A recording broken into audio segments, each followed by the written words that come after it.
Hai Marketeers, jumpa lagi dengan saya Deli Amanda dalam Marketeers in 20 Minutes. Di tahun ke-50 PT Toyota Astra Motor di Indonesia, Mobility Happiness for All menjadi semangat baru bagi Toyota, di mana Toyota bergerak mentransformasikan diri dari traditional car company menjadi mobility company. Di tahun 2017 sampai 2019, market Toyota relatif stabil di angka 1 juta unit. Namun di tahun 2020, karena adanya pandemi, penjualan Toyota sempat turun di angka 500.000 unit. Tetapi di tahun ini, data dari Januari sampai Juli sudah naik mencapai angka 460.000 unit. Melihat sales recovery dari contoh angka penjualan Toyota average per bulan, pada kuartal 1 2020 masih di angka 20.000 unit. Namun pada kuartal 2 2020 mengalami penurunan yang signifikan, yaitu hanya mencapai 3.000 unit. Walaupun terjadi kenaikan di kuartal 3 dan kuartal 4 tahun ini, angkanya masih berada di 16.000 unit. Pada Januari dan Februari tahun ini masih stabil di angka 15.000 sampai 16.000 unit. Namun sejak Maret tahun ini, penjualan Toyota terus mengalami kenaikan hingga mencapai 22.000 unit dan terus membaik hingga Juli tahun ini. Bagaimana selengkapnya update? Untuk kesekian kalinya saya dengan senang dan bangga bisa join ya di acara ini dan sekaligus bisa membagikan informasi terkini ya, terbaru kepada teman-teman media mengenai situasi market dan juga otomotif di Indonesia. Mungkin kita langsung aja masuk ke slide yang pertama, silakan next slide. Nah, mungkin sebagai sekaligus reminder, tahun ini adalah tahun yang penting buat Toyota di Indonesia. Kenapa? Karena ini adalah tahun ke-50 kehadiran kami. Jadi bersama-sama dengan Astra ini sudah 50 tahun, Toyota membagi kebahagiaan dan juga harapannya menjadi kebanggaan juga buat Indonesia ya. Jadi pertama, beberapa message yang kita mau sampaikan adalah Mobility Happiness for All. Ini adalah tagline kami ya untuk 50 tahun sejak tahun 1971, dan bagaimana Toyota sekarang bergerak mentransformasikan diri dari traditional car company menjadi mobility company, dan juga bagaimana kita bisa menyediakan layanan-layanan dan produk-produk mobil yang ever better cars dan juga total mobility solution. Dan tentu saja bagaimana Toyota selalu sustainable dan melakukan program-program development di Indonesia dan menjadi sumber produksi dan industri otomotif di Indonesia. Next. Nah, sekarang kita masuk ke bagaimana kondisi market atau tren market selama mungkin pertama beberapa tahun ke belakang ya. Jadi kalau kita lihat memang di tahun 2017 sampai tahun 2019 market relatif masih stabil di angka kira-kira 1 jutaan gitu ya. Kemudian memang di tahun 2020 terjadi pandemi sejak bulan Maret. Ini menyebabkan market di tahun lalu ini turun cukup drastis ya, di angka 500 ribuan, jadi kira-kira setengahnya ya dibandingkan dengan tahun-tahun sebelumnya. Akan tetapi kita melihat optimisme di tahun ini. Jadi di tahun ini kalau kita lihat bahkan data sampai bulan lalu ya, sampai bulan Juli ya, Agustus kita belum dapat angka totalnya. Jadi ini sudah mencapai angka 460.000. Jadi kalau misalnya kira-kira setengah tahunan plus 1 bulan sudah mencapai angka segini, harapannya tentu sampai akhir tahun ini bisa mendapatkan angka yang jauh lebih baik dibandingkan dengan angka tahun lalu. Nah, bagaimana dengan Toyota sendiri ya, kita memang pasti mengikuti market. Jadi objektif kita adalah bagaimana mempertahankan posisi nomor 1 dengan market share di atas 30%. Kalau kita lihat pergerakannya di tahun ini pun, Toyota masih berada di posisi nomor 1 dan juga market share-nya kira-kira di angka 31%. Angka volumenya sendiri juga cukup baik, sampai bulan Juli sudah mencapai 143.000, hampir 144.000, dan tentu saja harapan kami bisa meningkat lebih baik dibandingkan dengan angka penjualan tahun lalu. Next. Nah, kalau kita melihat dari sales recovery ini sendiri, mungkin di slide ini saya memberikan contoh dari angka-angka penjualan Toyota average per bulan gitu ya. Jadi kalau kita lihat angka average per bulan, kira-kira dulu di angka mendekati 30 ribuan gitu ya. Kemudian di Q1 tahun lalu masih di 25 ribu, tapi Q2 tahun lalu sangat drop sekali ya, menjadi hanya 3 ribu. Kemudian walaupun terjadi kenaikan di Q3 tahun lalu sampai Q4, tapi angkanya masih berada di maksimum 16 ribuan. Januari Februari pun masih relatively stabil di angka 15 sampai 16 ribu. Tapi sejak bulan Maret ini mengalami kenaikan yang cukup lumayan, menjadi angkanya 22.000 average Maret sampai Juli. Ditandai juga dengan adanya subsidi support dari pemerintah yang tentu saja sangat baik untuk menstimulir pasar, yaitu luxury tax insentif atau insentif PPNBM. Jadi ini yang memang sangat kita apresiasi support ini. Jadi seiring dengan recovery dari pasar atau ekonomi, ditambah lagi dengan adanya insentif ini, jadi kombinasi inilah yang menyebabkan penjualan dan juga market meningkat secara bertahap. Next. Nah, jadi kalau kita menelusuri lebih dalam gitu ya mengenai masalah PPNBM, karena ini adalah hot topic, saya rasa mungkin hari ini juga ada pertanyaan ya mengenai PPNBM. Jadi PPNBM ini sendiri memang sangat membantu. Jadi kalau kita lihat di penjualan di tahun 2021 pada saat terjadinya PPNBM, mobil-mobil yang mendapatkan insentif PPNBM itu meningkat ya. Jadi Ras, Avanza, Vios, Sienta, Yaris, Race, Innova, dan Fortuner semua meningkat dengan sangat baik dibandingkan dengan tahun lalu. Tapi dengan catatan yang menarik juga buat kami adalah bahwa sebenarnya market otomotif itu sendiri meningkat tidak hanya karena PPNBM support, tapi juga ada saya rasa karena perbaikan di kondisi ekonomi dan juga kondisi pandemi yang mungkin kita tidak mengatakan sudah selesai, tapi mungkin customer atau pasar melihatnya kondisinya sudah lebih baik dengan adanya vaksin, dengan pengaturan-pengaturan yang lebih baik. Jadi model-model CBU dan juga LCGC yang notabene tidak mendapatkan subsidi, insentif PPNBM secara langsung, terutama LCGC sebenarnya pajak PPNBM-nya udah nol ya. Ini pun sudah bisa mendapatkan peningkatan kira-kira 48% dibandingkan tahun lalu. Jadi ini sangat mengembirakan menurut saya. Jadi di luar dari insentif PPNBM, faktor-faktor ekonomi pun sudah memberikan dorongan kepada pasar dan juga penjualan kami. Next. Nah, kalau kita lihat lebih dalam lagi untuk segmen by segmen mana yang kira-kira meningkat? Saya rasa ini trennya berlanjut ya dari tahun ke tahun. Jadi kalau kita lihat yang warna abu-abu terutama ya. Jadi yang segmen yang kita sebut dengan SUV ini adalah segmen yang sangat berkembang di 5 tahun belakangan ini. Di tahun ini bahkan sudah melewati angka 30%. Dan ini kebetulan Toyota juga ada beberapa model di segmen ini. Ada Ras, ada Fortuner, yang keduanya adalah posisi nomor 1 di segmennya. Dan juga ada Toyota Race juga yang baru kita luncurkan dan juga posisinya nomor 1 di segmen.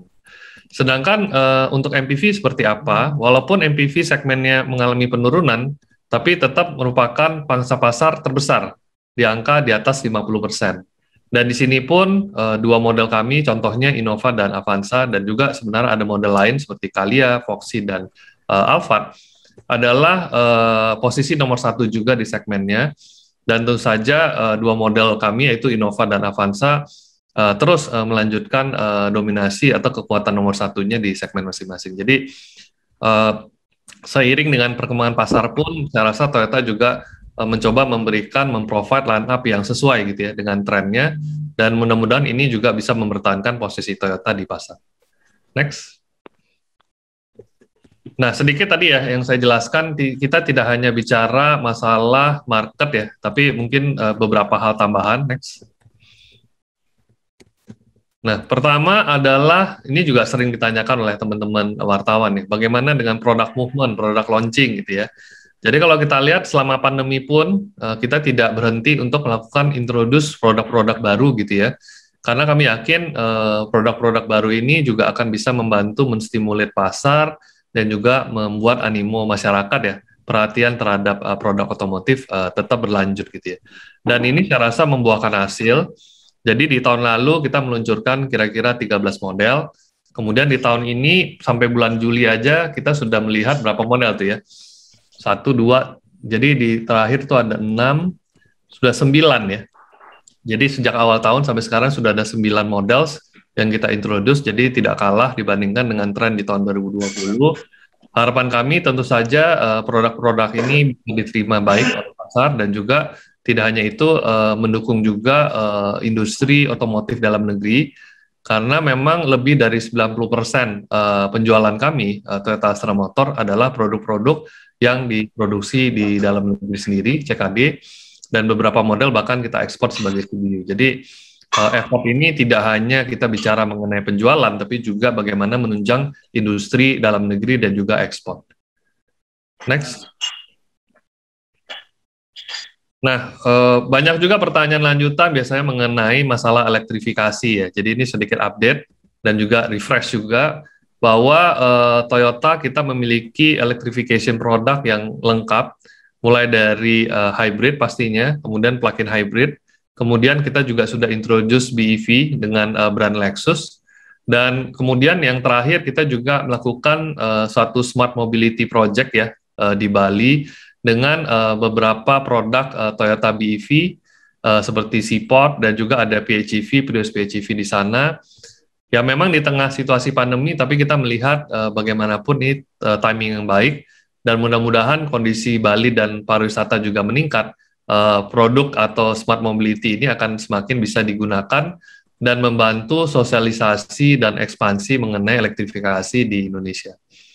Nah, penjualan volumenya sendiri seperti apa, ini juga berkembang ya. Jadi kalau kita lihat data beberapa tahun ke belakang, jauh ke belakang, pada saat kita meluncurkan pertama kali hybrid ya di tahun 2009, itu untuk mencapai angka 800 unit itu membutuhkan waktu kira-kira 4-5 tahun.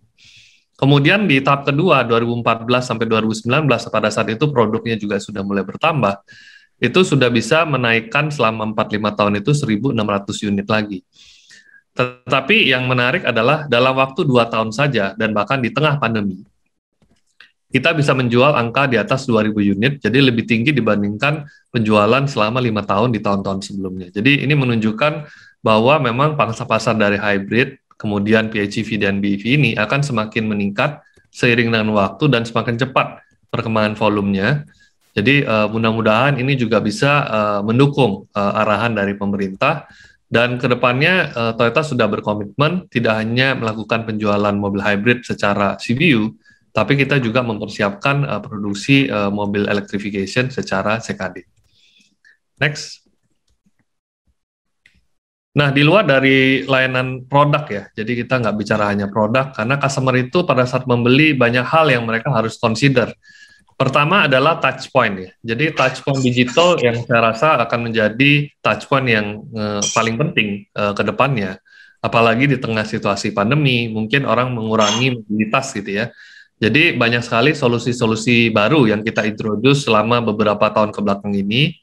Tidak hanya solusi digital mungkin sebelah kanan yang biasa gitu ya, website, kemudian YouTube, Facebook, dan Twitter, Instagram, dan lain sebagainya. Tapi juga kita memberikan solusi-solusi tidak hanya dari sisi aplikasi, kemudian ada chatbot dan bank, tapi terakhir ini, bahkan di tahun ini kita mengintroduce beberapa produk baru. Selain pameran Virtual Expo, kita juga ada live showroom. Jadi live showroom ini bisa melihat produk, berkomunikasi mengenai apakah layanan penjualan, kredit, dan lain sebagainya. Bahkan terakhir ini, secara beta version kita sudah meluncurkan yang kita sebut dengan online store, yaitu TOS gitu ya. Harapan kami ke depannya customer itu bisa melakukan total touch point menyeluruh, mulai dari sekedar bertanya, mungkin servis, cari video mengenai produk, mungkin tanya-tanya mengenai kredit, bahkan sampai melakukan booking atau pembelian melalui dunia digital. Dan kami yakin ini akan menjadi tren dan akan merupakan layanan yang sangat dibutuhkan oleh masyarakat kita. Next.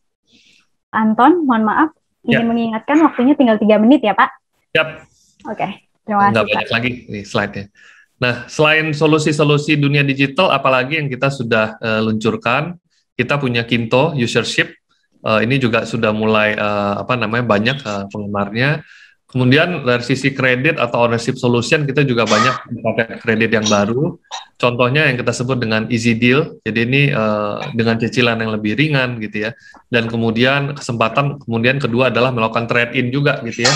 di showroom Toyota. Jadi nggak perlu khawatir, misalnya dulu harus trade-in dulu, baru ke showroom gitu ya untuk beli mobil. Ini bisa kita berikan layanan langsung. Dan banyak lagi produk-produk lain, termasuk kita yakin bahwa dealer kita, outlet kita yang sangat luas, bersama Astra juga dealer terbesar ya, Auto 2000. Jadi total outlet kita, Toyota di seluruh Indonesia sudah lebih dari 300. Dan bahkan selama pandemi ini, after sales-nya pun kita berikan support ya kepada customer. Jadi customer yang mungkin tidak bisa datang ke bengkel, kita lakukan mobile service atau delivery service atau pickup service, dan bahkan memberikan juga free periodic maintenance service, jadi dipermudah dari sisi biaya dan juga waktu gitu ya. Next.